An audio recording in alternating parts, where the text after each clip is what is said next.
Nikaze n'umunezero ntangere kongera gusubira kubana namwe mwese banywanyi mugenda mudukurikirana aho muba muherereye hose ngaha mu gihugu cacu c'u Burundi, abari ngaho mu bihugu vy'amakungu ya kure, abari ku mugabane w'abanyamerika, mwese mudukurikira muherereye ku mugabane w'abanyaburaya, abadukurikira muherereye ngaha mu gihugu cacu c'u Burundi, intara, amakomine, imitumba, ubucimbira, imisozi bigiye bitandukanye bivanye naho buri umwe wese adukurikirana aherereye. Mwese turabahaye kaze. Fyonda subscribe niba ukoresha ururimi rw'icongereza canke niba ukoresha ururimi rw'igifaransa, fyonda sabone, hama uraja ngaha iburyo urafyonda no kako kantu kameze nk'agakengeri, amakuru, ibiganiro dutohoza umwanya ku mwanya twandika ngaha kuri iyi mbonesha kure, mwese azuje abashikira. Amakuru agezwe kari karavugwa ngaha mu gihugu c'u Burundi, Ndayishimiye umukuru w'igihugu Varisito akaba kuri ubu ngubu icoba ari cose mu nyuma yaho amakuru ariko aragenda agerera ahabona, aho biri kuvugwa ko rero afise abansi benshi, ngo yagiye gufungura canke kugurura ikese ngaho imwumba mu ntara ya Ngozi, aho yuguruye iteleviziyo ya Buntu TV. Iyi ni televiziyo umuryango w'umuhisi Petero Nkurunziza, televiziyo ya Deniza Bucumi Nkurunziza n'abaryango be, aho rero yaciye aja kuyugurura ikesi, akaba umukuru w'igihugu Ndayishimiye ngo naho yagiye kugurura ikesi iyo televiziyo Buntu TV, aho biriko biravugwa ko rero ngo yikeka ko ashobora kuzohava agirirwa nabi cane. Ni umugigwa ukomakomeye cane wabereyeyo. Umukuru w'igihugu ngo ntago yari kwanka kujayo, kuko ngo iyo yanka kuja muri ivyo birori vyo kugurura ikese iyo televiziyo ya Buntu ya Deniza Bucumi Nkurunziza, umutambukanyi w'umuhisi Petero Nkurunziza, ivyo ngo vyari kuboneka nabi mu gihe hasanzwe hari amakuru ariko aragiriza umukuru w'igihugu Varisito Ndayishimiye kuba ari we yagize uruhara rukomakomeye cane, uruhara mu bagandaguye umukuru w'igihugu umuhisi Petero Nkurunziza, umugabo umuganji w'umutambukanyi Deniza Bucumi Nkurunziza. Ivyo ngo biribonekeza ko ivyabaye vyose ari akamaramaza. Ndayishimiye ngo yagiye ngaho Ingozi mu rwego rwo kunyegeza ayo makuru no kwerekana ko ivyo bamuvuga ko ari ububeshi, ariko mu majambo yagiye agenda ashikiriza, Ndayishimiye yaravuze ko arafise abansi benshi. Nawe yatanguye kubona ko ubutegetsi bwiwe burageramiwe, ntazi niba azosoza ikino kiringo azogiheza, ntazi niba azoshobora kuronka ikindi kiringo kigira ica kabiri mu myaka izoza, aho hazoba amatora ariko aritegurirwa ngaha mu gihugu c'u Burundi. Umukuru w'igihugu Varisito Ndayishimiye ubutegetsi bwe buragerwa amajanja, burageramiwe bivanye nuko ngo ijambo yashikirije ritangura umwaka benshi ngo babona ko ari nko gutanguza urugamba, agatanguza intambara ku gihugu kibanyi c'u Rwanda. Ivyagiye ngaho bikamaganwa bigategwa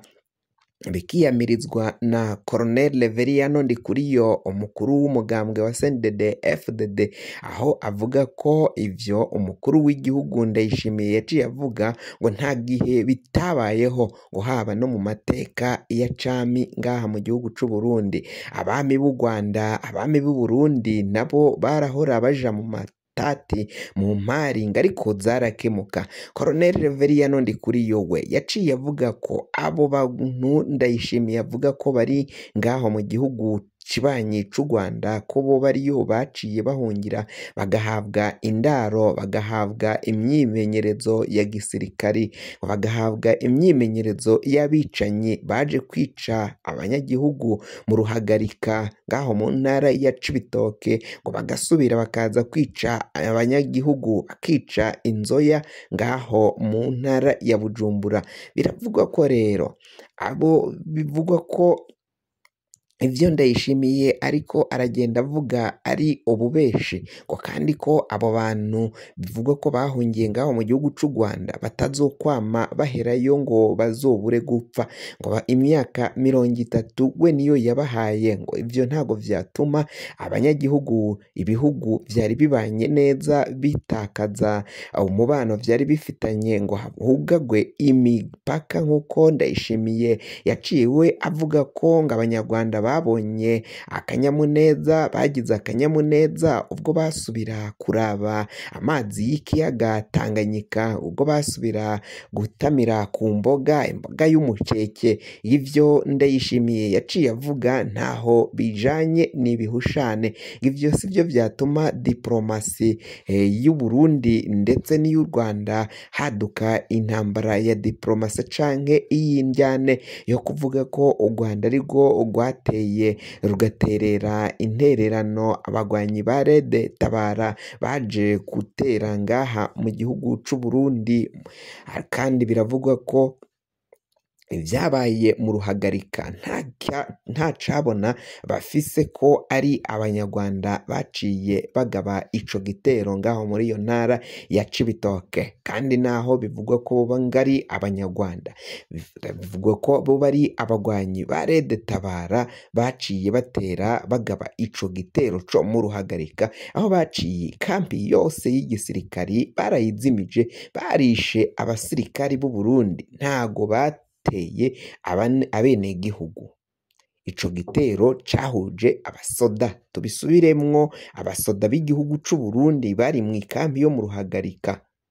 ntago baciye bagwana n'abasivile ibiriko biravugwa rero n'umukuru w'igihugu birabonekeza ko atacabona afise co kwagiriza u Rwanda ko ariko rwama rwateye igihugu c'u Burundi ni mu gihe abagwanyi ba Red Tabara bo bivugwa ko bo bavuga ko ivy'umukuru w'igihugu Ndayishimiye yaciye avuga ari ububeshi nabo barabihakana bavuga ko ivyo yaciye abesha ko bari ngaho mu gihugu c'u Rwanda ari ububeshi Ndayishimiye ntashaka kuvuga ko aho bateye igihugu baje bava mu gihugu ca Repubulika iharanira intwaro rusange ya Kongo igihugu yita ko ari igihugu c'inshuti igihugu c'ababanyi igihugu ca Repubulika iharanira intwaro rusange ya Kongo kandi arico gicumbikiye abo bagwanyi bagwanya ubutegetsi bw'u Burundi umuhari Red Tabara imihari nka FNL ndetse n'indi mihari igwanya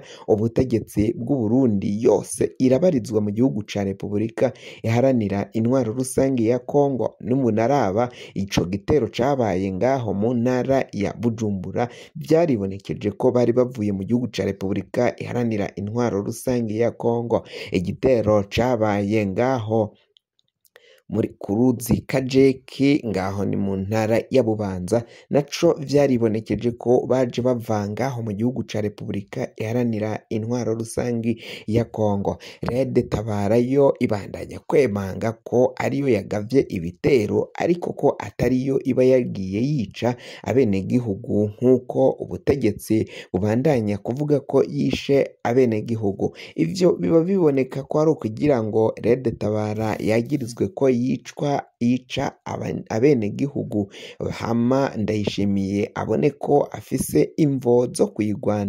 kwigwanya mu bijanye na politike ariko ngo Red Tabara iyo icigaba igitero ikigaba ku birindiro vy'igisirikari ntabwo ikigaba mu benegihugu amakuru rero Ndayishimiye ivye bikaba biboneka ko bigiye kuyangara mu gihe abategetsi abasirikari bakomakomeye cane bivugwa ko bariko baramuvako Ndayishimiye ngo ariko arubaka ubundi butegetsi ava mw'iragi ry'umuhisi Petero Nkurunziza aja mw'iragi rya Ndayishimiye ngo kuko vyibonekeza ko abari mw'iragi ry'umuhisi Petero Nkurunziza badashobora kumwumviriza ivyo aba ariko